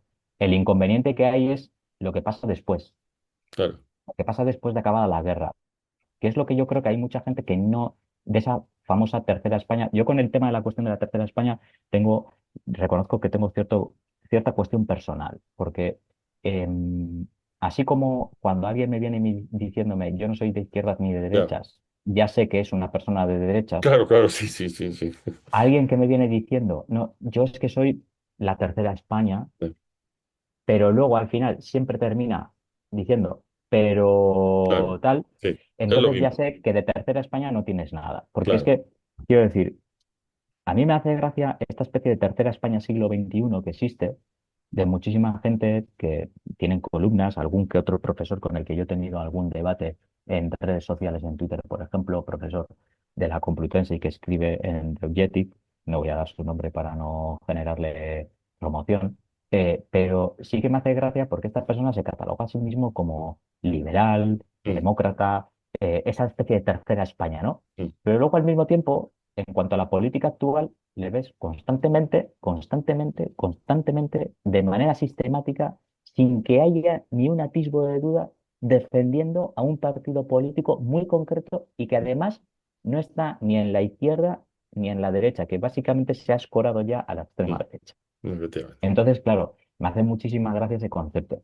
En cuanto a la cuestión de que, al fondo, digamos, de lo que tratabas, ¿no? Un poco también con las jornadas estas de Pérez Reverte y demás, que está vinculado un poco todo lo que has mencionado. Sí que es verdad que yo siempre he tenido dudas de si participar en charlas o conferencias en las que de partida se blanquea el fascismo es un acierto o un error. No lo tengo muy claro. Digo que de partida se blanquea el fascismo porque el título de las jornadas era 1936, la guerra que todos perdimos. Ujú, Y es evidente que no, la realidad es que la guerra no la perdimos todos. claro, De hecho, Pérez Reverte en su red social, varios días después, escribió algo así como que, bueno, que sin duda hubo un bando vencedor y un bando derrotado, ¿no? Pero que todos los españoles perdimos mucho, pues yo qué sé, la libertad, la justicia, los derechos sí, sí. humanos. No, Arregla lo que quieres, la ¿sabes? realidad es que la democracia, esa libertad, esos derechos humanos que se perdieron, los perdieron aquellos que lucharon por defenderlos. Claro, Porque en el otro bando hubo personas, parte de la población, que no perdió nada porque no querían nada de todas estas cosas, efectivamente. porque apoyaron un sistema y un régimen que no tenían nada que ver con la defensa de los derechos humanos, ni Claro. con la democracia, ni con la libertad. Entonces, eso de que acompañar, ¿no? El título de todos, que todos perdimos, pues me parece un poco, para mí por lo menos problemático. Al decir que todos perdimos también se diluye un poco la responsabilidad histórica específica del bando golpista. Reverte de alguna manera presenta el conflicto pues como una especie de destino trágico que le Claro, encanta a él, ¿no? Presentar sí. a España como una especie de destino trágico, ¿no? De lucha Como caídita, ¿no? subpersonajes, sí, sí, Eso es, en lugar de como un resultado de decisiones políticas y militares concretas. claro. Es decir, está restando rigor al análisis histórico. Mm, El artículo que él escribió, me acuerdo, en El Mundo, apenas un par de días después de saltar toda la polémica de Duclés de no ir, precisamente fracasa en aquello en lo que supuestamente más pecho intenta sacar, que es en autoerigirse en baluarte de la libertad de expresión. Pero lo lógico es que no acepta que luego haya otros que digan, pues mira, viendo ahora los que van, pues me no me bajo del apetece ir. barco, no quiero ir, Claro, ¿no? sí, sí, sí. Luego, afirmar que todos perdimos es un ejercicio también un poco, para mi gusto, bien. Yo que vengo de trabajar proyectos de memoria democrática e histórica en las aulas, pero que vengo también de trabajar memoria sobre el terrorismo, yo que vivo en Euskadi Mm, y que hemos vivido, sí, como toda España, pero bueno, en nuestro caso, de una manera más claro, directa, en la cuestión del terrorismo y tanto terrorismo de ETA como terrorismo de Estado, quiero decir, de mm, los GAR y demás, yo creo que eso de afirmar que todos perdemos es una especie de ejercicio de cinismo también, ¿no? Frente a las claro, miles de familias que todavía 90 años después, siguen buscando los restos de su claro, abuelo, de su abuela, de su padre o de su madre. O sea, no pierde igual el Pérez Reverte, que escribe una columna en un diario nacional, que quien debe recurrir a la justicia internacional para o saber dónde al, está su micro- abuelo. o al Claro, micromecenazgo, como ha mm, pasado, al micromecenazgo para poder pagar la recuperación del cuerpo de su abuelo. Es que claro. no pierden lo mismo. Sin Mientras contar los con los... vencedores, mientras los vencedores pudieron enterrar, honrar y dignificar a sus muertos desde 1939, hubo una parte de España Que que no. a día de hoy, en 2026, sigue perdiendo la batalla por el derecho al duelo, porque no sabe dónde está el cadáver de su abuelo, o de su padre, o de su madre, o de su abuela. Y lo Para que a estas mí más me personas la asombra... guerra, es que, a lo que voy por terminar, o sea, para estas personas la guerra no es una Acabado. metáfora Claro. intelectual de Pérez Reverte, es un duelo que ha sido suspendido por decreto, porque cuando llega la transición se decide que se hace borrado y cuenta nueva, y ya está. Y luego la pérdida común de la que él habla constantemente, no, todos lo perdimos, se desmorona en el momento en el que se observa la pervivencia de la simbología franquista todavía en los espacios públicos. Mm. Es que no es una pérdida compartida. Cuando un familiar de un represaliado tiene que ir andando por una calle y mira una placa que se llama Calle de los Caídos de la División Azul. No, Porque un alcalde, como por ejemplo el de Madrid, se niega a aplicar la ley de memoria democrática. O la existencia, que es la prueba precisamente de que la guerra para determinadas personas sigue habiendo unos ganadores porque tienen de alguna manera en forma de honor público con el nombre de la calle y para otros siguen siendo de derrota porque hay una humillación cotidiana al tener esa calle todavía ahí. ujú. Entonces, me resulta muy chocante el no poder entender que, bueno, haya podido haber una persona que haya dicho, pues mire, usted me pasa ahora Ahora, mismo el listado de las personas y yo sinceramente no quiero compartir cartel con él. Porque luego hay una de las críticas, y con esto intento terminar, de verdad, con este dale, tema, dale. pero sí que es verdad que uno de los reproches que se le han achacado a Buclés ha sido como de sectarismo e incoherencia por retirar su asistencia porque señalaban como que, oiga, usted no tiene reparos en publicar en Grupo Planeta, que también publica Aznar ahí, Ujú. o incluso en aceptar premios como el premio Nadal, que Sí, tiene de alguna manera un histórico en el nombre del raigambre falangista, efectivamente. ¿no? Pero es que, claro, a mí me parece curioso que haya gente que utilice estos argumentos. Primero, que un escritor comparta una plataforma comercial, es decir, una editorial, con alguien no implica que invalide sus ideas. Por Bajo esa supuesto. lógica, ningún autor podría publicar en Claro. grandes grupos editoriales como o Amazon o vender en librerías donde existan libros de ideologías opuestas. O sea, es que no podría ser. Es una exigencia como de pureza absoluta Mm. que me parece increíble que se siga Es utilizando imposible. todavía. Estar en el mismo catálogo, en este caso Editorial Planeta, es una relación comercial indirecta. Uclés no colabora con Aznar por el hecho de que sus libros compartan un almacén editorial. Claro, Es que me resulta irrisorio. La posible equiparación con el ciclo de conferencias sería si Uclés, por ejemplo, escribiese un libro junto con Aznar. claro. Mm. Eso sí, pero que compartan editorial. Oiga, por favor. Y luego, lo del premio Nadal. Pues sí, obviamente el premio Nadal, por si alguien no lo sabe, pues su nombre lo tiene en homenaje a Eugenio Nadal, que era redactor de la revista falangista Destino. Vale, ok. Pero en 80 años de premio Nadal, obviamente, el premio ha tenido una evolución constante. Por Claro. esa regla de tres, a día de hoy nosotros no podríamos ni escuchar el concierto de Año Nuevo, No, porque no, claro, por surgió supuesto. de los nazis. Ni Pero es que por esa recibir, regla de tres, yo no me podría comprar o no podría vestir ropa de Hugo Boss, claro, claro, dirigido a las SS. claro. Ni comprarte un Volkswagen, ni recibir Claro, el premio Nobel, claro. O sea, Entonces, me resultan tan curiosas ciertas críticas y luego llegar a leer a una columnista joven, muy reconocida dentro del izquierdismo más rojipardo, titular su columna El fascismo de los antifascistas, ya. criticando a Uclés, pues es que ya me parece ya del todo irrisorio. Bueno, Entonces, es que Ana Iris es así, ¿sabes? es que me resulta un poco, no sé, Me fascina esa chica también, ¿eh? De decir que o sea, no me fascina lo que piensa, me fascina la figura, ¿no? O sea, los personajes literarios nuevos que se crean. Uclés también me fascina, por yo otras creo razones, que ¿sabes? sí, yo creo que una de las críticas que he leído, por ejemplo, que puede ser de alguna manera la más, bueno, porque todo lo que he mencionado hasta ahora son críticas, pues como he dicho, que pues es que no se sostienen, ¿no? Igual una en la que sí que podría generar un debate es si todo foro es constructivo, todo foro Eso de es. debate es constructivo. Pero lo cierto es que la diferencia entre un diálogo académico y un acto de propaganda es notable. Es Claro, decir, cuando tú invitas a un político en activo o de primera línea a un ciclo cultural, el diálogo corre el riesgo de convertirse en una plataforma de legitimación política. Eso hay que tenerlo claro. Para claro. que un diálogo sea real, debe haber una especie de consenso mínimo, ¿no? Sobre la verdad histórica y un respeto escrupuloso también por la libertad de los participantes, que es lo que más me sorprende. Aquellos mismos que achacan y echan en cara a Bucles que supuestamente es un fascista por no querer, porque no querer que su nombre esté en el mismo cartel que aparezca el de José María Aznar, son los mismos que luego enarbolan la bandera de la libertad y de la libertad de expresión. Sí, sí, sí, es que es una contradicción constante. Es tremendo.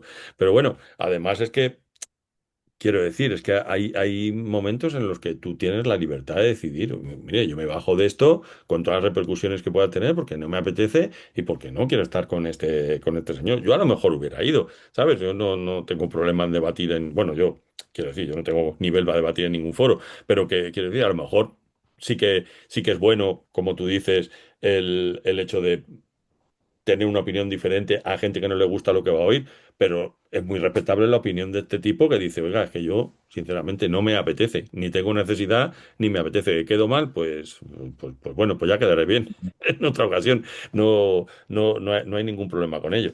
Pero bueno, sí es verdad que este lema de la guerra que perdimos todos, que don Arturo lo hace así como en plan literario Sí. y como elevando el discurso, ¿no? Es decir, Dios mío, los horrores de la guerra, ¿no? Lo que tú dices, Sí, lo que lo te decía un trágico, poco, ¿no? ¿no? Del destino Claro, trágico, ¿no? Llegamos a esa claro. situación por destino trágico, porque, Sí, como claro, es que si... los españoles llevamos en el ADN ese rollo cainita de lucha Claro, entre claro, hermanos. Bueno, el famoso bulo, ¿no? De la guerra fratricida, ¿no? De que la guerra claro. civil tuvo de todo menos guerra de hermanos. Quiero decir, Sí, sí, sí. bueno, de manera puntual pudo haber una familia en la que dos hermanos luchasen en bandos contrarios Ya, ya, ya. por circunstancias, pero obviamente esa no era la motivación, ahí Claro, había claro, otras claro, claro. cosas. Quiero Sí, decir, pero no que tenía nada. me Sí, el imagino. famoso destino trágico a él le encantó. O Claro, sea, sí, como sus personajes, eso es. perdedores acabados bebiendo Sí, sí, whisky sí, sí, o vino como el Capitán a la sí, Triste sí, sí. y ese rollo de como Sí, falso, ese... ese pesimismo constante, ¿no? Sí, Esa sí, especie de nube negra que está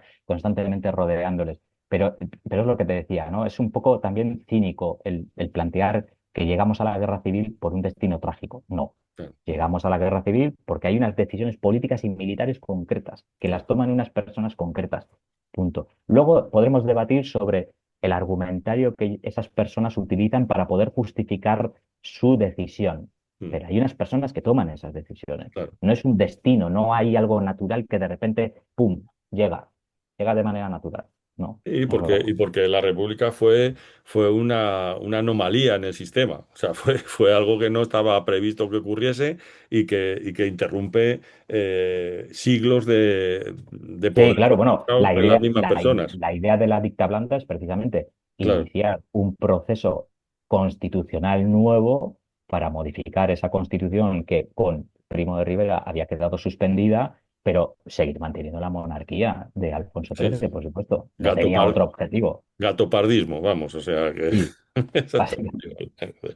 Bueno, Yagoba, pues nada, ha sido un placer. Yo creo que hemos aclarado muchísimas cosas. Espero que la gente que nos ve y que te ve, sobre todo, las explicaciones que ha dado, haya quedado contenta y esto da para algún otro episodio, ¿eh? O sea que Vale, te perfecto. citaré para más veces, porque yo creo que ha quedado muy, muy bien. Bueno, ya sabes que aquí el jefe es Juanjo, o sea que hay que, Vale, hay que, hay que seguir sus indicaciones, que hoy nos ha dejado aquí solos ante el peligro a ti y a mí. Pues muchísimas vale. gracias, ha sido un auténtico Gracias a ti, placer, de gracias a verdad. ti. Espero que hayas estado a gusto Sí, muy a gusto, muy a y gusto. que esto sirva también para que, bueno, que lo vea y quiera investigar y quiera informarse de manera científica, histórica sobre esto, pues le sirva porque una de las cosas que a mí me gustaría con este podcast es que esto provoque la curiosidad de la gente que lo ve leer y investigar sobre el tema y extraer sus propias conclusiones, no solamente porque se dice aquí, sino que ciertamente que no se quede con un único punto de vista y que intente expandir un poco sus horizontes y ver que a lo mejor una idea preconcebida que tú tenías, pues a lo mejor es que no es verdad, porque a mí me da la Mm, impresión, lo hablábamos en el anterior programa, de que a la gente le cuesta mucho cambiar lo que piensa en la cabeza. O sea, el mm. español, el habitante de la península ibérica es un tipo que le cuesta mucho dar su brazo a torcer. De repente decir, joder, estoy equivocado, esto no era como yo pensaba, como lo había contado, ¿no? Y eso es algo igual que tenemos muchas cosas buenas, yo creo que esto es algo en el debe de nuestra cultura y nuestra sociedad, el darnos cuenta de que a veces las cosas no son como tú crees. Y bueno, pues si podemos contribuir mínimamente a esto, a abriros ahí un poquillo la mente, pues estupendo. Bueno, si es que somos nosotros dignos de hacerlo, ¿sabes? Que esto también es muy cuestionable, que somos aquí unos pamplinas y unos cuñados, ¿sabes? Yo no, Yagoba no, Tal pero cual. yo sí, yo soy aquí el primer cuñades. Así que nada, muchas gracias, venga, y Nada, no, hasta el gracias a próximo ti. episodio. Chao, chao, amigos. Chao. Un abrazo. Na, na, na, hey!